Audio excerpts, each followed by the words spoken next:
Ladies and gentlemen, have you ever cloned yourself? Like an identical copy of somebody? Like twins, except it's kind of illegal.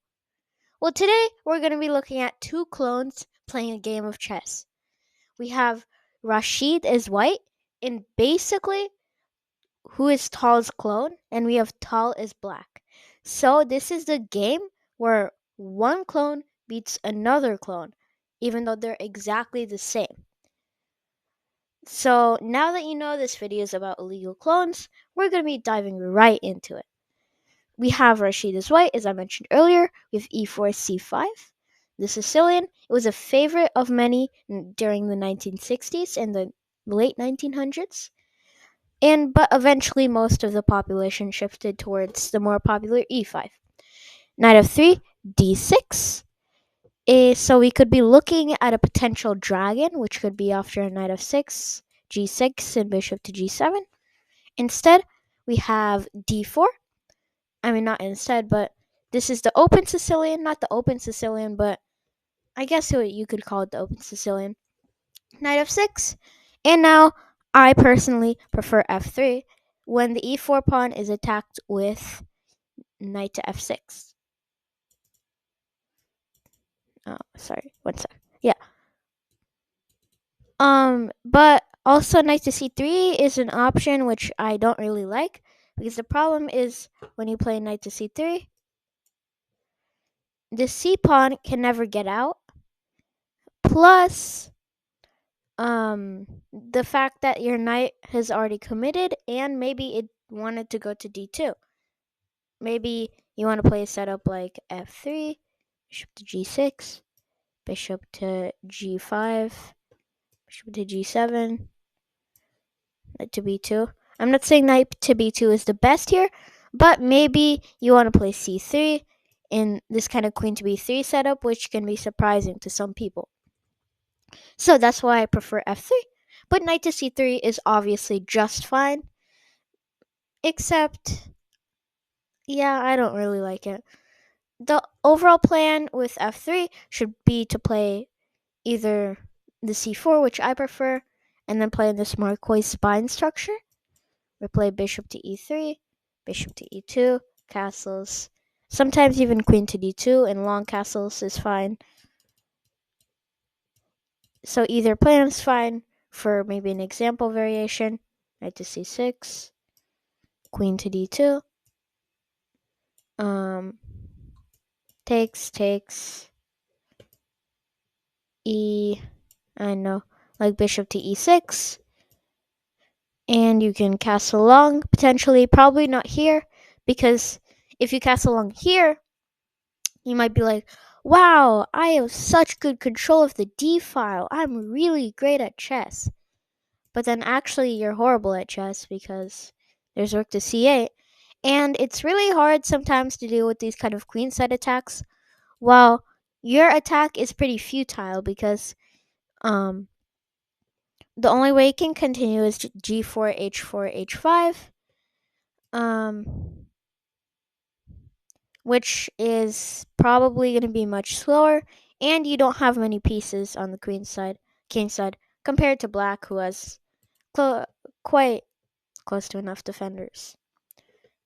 So, instead of f3, we have just immediate knight to c3, e6. This is kind of hedgehog setup. I think it was a favorite of Bobby Fischer's. The idea is to pretty much stay solid, and usually when black plays this, he's going for a draw. And knowing that Mikhail Tal is going for a draw with you is a great sign that you're a good chess player. So with e6, getting everything solid, bishop to e2, and instead we go into a Najdorf. And this is a sign that Mikhail Tal doesn't like you, and you're a horrible chess player. Because the Najdorf is one of the sharpest systems in chess. The idea is usually topically b5 and bishop to b7. And the idea that to play when knight to b5 is played, it can't be played actually.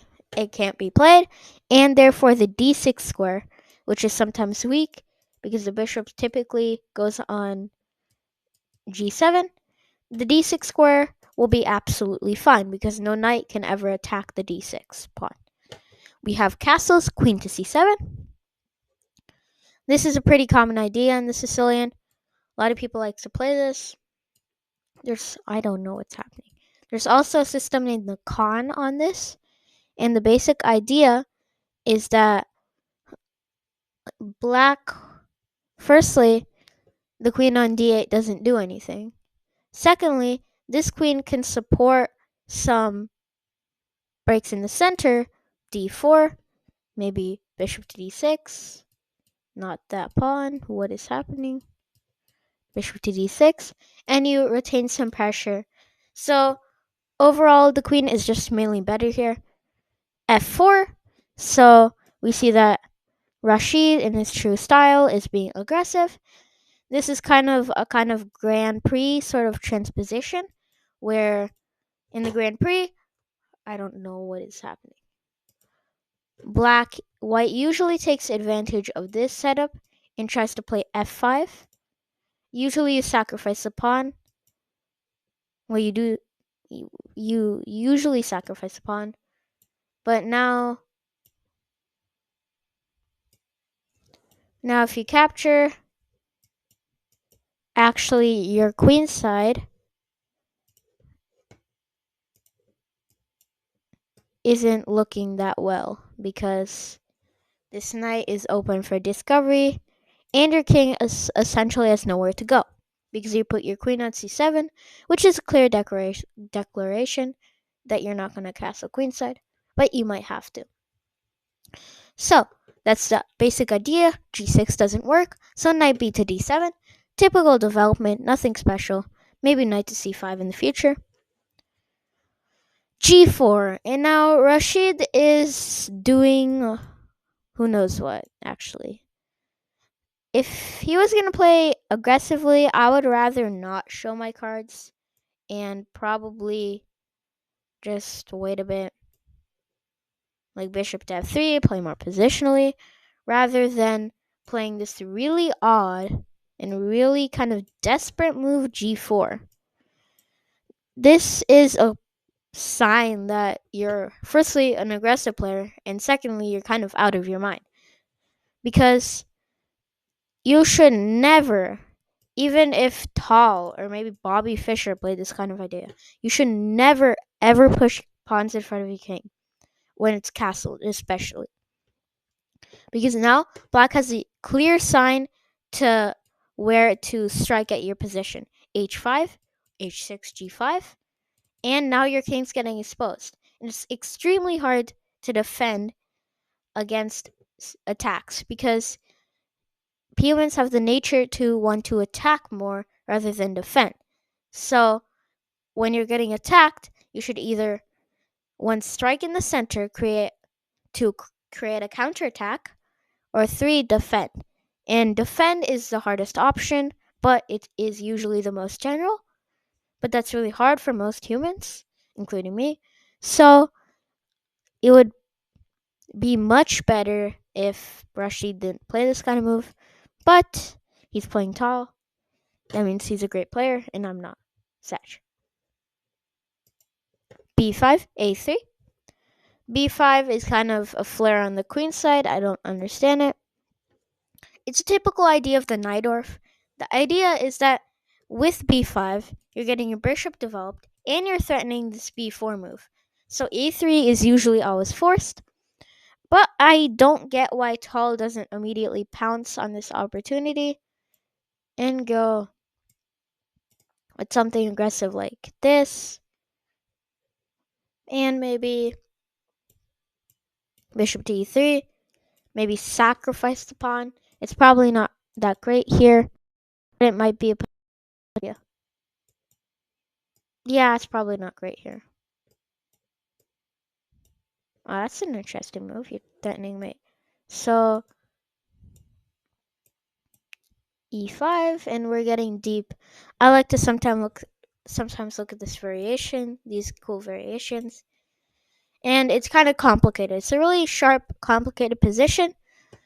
But actually, Tall, I guess, makes the correct move, not pouncing on the opportunity. And maybe just getting a bit developed. Bishop to f3. Now he pushes his g pawn and is going with the positional play. This doesn't mix together well at all. So you committed your pawns onto the king side, even though there's no king there. So you're probably going to play g5 or something in that sorts. But you're saying to black that if you're going to castle short, I'm to come on you full on. The problem with that is that even if black castle is short, your king is on that side, so it won't be that easy to attack black without exposing your own king substantially. I can't speak.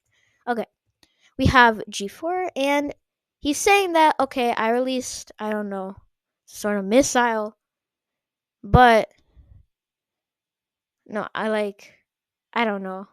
Yeah, I released a missile, and it landed, but that's a really bad analogy. Let's say you bought a car, right? And you painted it halfway through. So you painted one side of the car like a really bright color, and your car is light gray. And then you just didn't paint the other side for some reason. And it's very visible that it's not a double colored car and they're jagged edges of paint. Well, it's a really bad analogy. I'm a really bad analogy maker, but whatever. Knight to c5. Black, Mikhail, is targeting this pawn. And he is saying, okay, Rashid, you have done absolutely nothing. You pushed this pawn for no reason. You're going to go h4 or something. I don't care. I'm just going to attack in the center. Now, Rashid defense, I would rather see rook to e1 because you always have to keep hope that somehow you'll play like knight to f4, 5, or knight to b5 in the future, and you'll have pressure on this d6 pawn. So queen to e2 denies all this hopes, and also your knight might be vulnerable to some pins in the future by either the queen or the bishop. So you shouldn't play these kind of moves. e5, knight to f4, and here I told you, probably if he played rook to e1, he might have had a chance of Tal playing this, and then he would have this opportunity. I can't say for sure that Tal would have played that, but it's still a possible option. That's why you play like this. And if you capture here, it's horrible, because look at these two bishops. That's why Sicilian positions are typically really sharp. I don't know why he played e5. Yeah, the computer now is going in the direction of... Okay, that's true. Never mind. The computer now is going in the direction of attacking, even though it still doesn't like this move. Perhaps rook to g8 first, yeah. So now is the perfect time to create an attack when you can make these developing moves, I guess, earlier. It's not that great to create an attack like I was doing. But when you really can't do anything else without harming your position, a great idea is to start going for it. You could get aggressive with some people with like h6 and g5, but a better approach, I guess, is to play rook to g8 first. If I can find that. Here, rook to g8, and then g5, and then attacking like that. But for some reason, Tal decides, you know what, I'm going to go for the win, even though attacking, I don't know. I don't know what he thought. Maybe he thought this was winning somehow. He's opening up the center, and this is really odd to me. So, firstly, he hasn't castled. His king is in the center, and Rashid's queen is in the direct line of sight of the king. And on top of that, he opens up the e-file, which gives the queen more chances to attack the black king. And since you developed all these pieces, you're basically saying that you can't castle queenside in the Najdorf in some typical Sicilians. So he must castle kingside, but he completely negated his dark sword bishop, and he's fighting in the center of the board, which makes absolutely no sense for me, but it might be good, actually. It might be an interesting play. Knight to f5, g6. This might have been Tal's plan to gain a tempo on the knight, but I wouldn't say the bishop on g7 is going to help, because suddenly Rashid might have some purpose with these two g4 and f4 moves. fe5, if you capture here, there's here, and it's the worst position because the bishops are just great, and this king, as I mentioned earlier. So you have to move or you have to recapture. Knight to h6. This, I don't know why I didn't play knight to g3, knight to e3, because I would say the knight has more prospects and it's less risky to lose it, because now the bishop has to keep full eyes on the knight. And the knight isn't doing anything special. It's actually trapped, may I say. But this might actually be intensely smart, because now, in addition to black not being able to castle queenside, he can't castle kingside anymore. And his attack is pretty much permanently stopped because the h-pawn is blocked. So this might be pretty smart, but he has to be a bit careful in the process. So I have a cool sacrifice, and he sacrifices the rook, because when you take here, Rashid is coming with his pieces, which is a common theme in his game. He sacrifices material to gain really great compensation in the form of piece activity. We have queen to d8. If you capture here, you're giving up a really precious resource, and if you're playing Rashid, you really don't want to open this line for him and give him some sort of counterplay. So we have queen to d8, protecting everything. And now Tal is saying, okay, in your other games, your opponents had nothing. But now, actually, I can fight. And you just lost an exchange while your rook is pretty inactive. And I don't see a way you can barge through. Until this. If he moves his bishop, he gets mated. So he has to defend desperately by losing a pawn.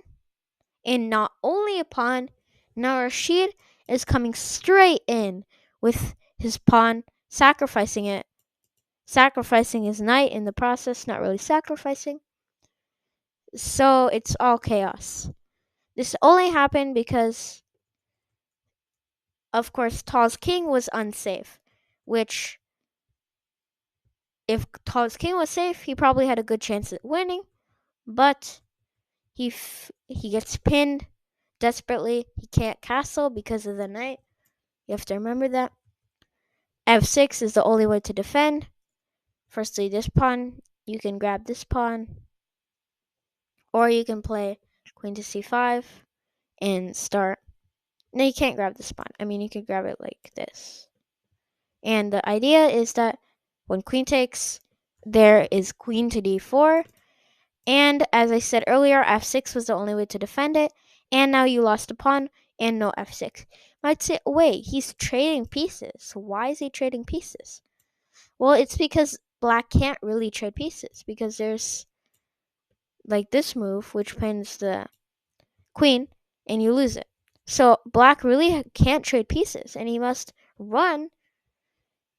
But Rashid has completely made all his other pieces immobile. His rooks are disconnected, and all of Rashid's pieces have officially gotten into the game very quickly. And now we end off with a nice sacrifice, queen to e6 and gf5. You resign here because, firstly, when you capture, when you go here, there is knight to f7 and you lose your queen. And eventually, Tal fell to Rashid's genius play. Thank you for your viewership. Like and subscribe, and see you later.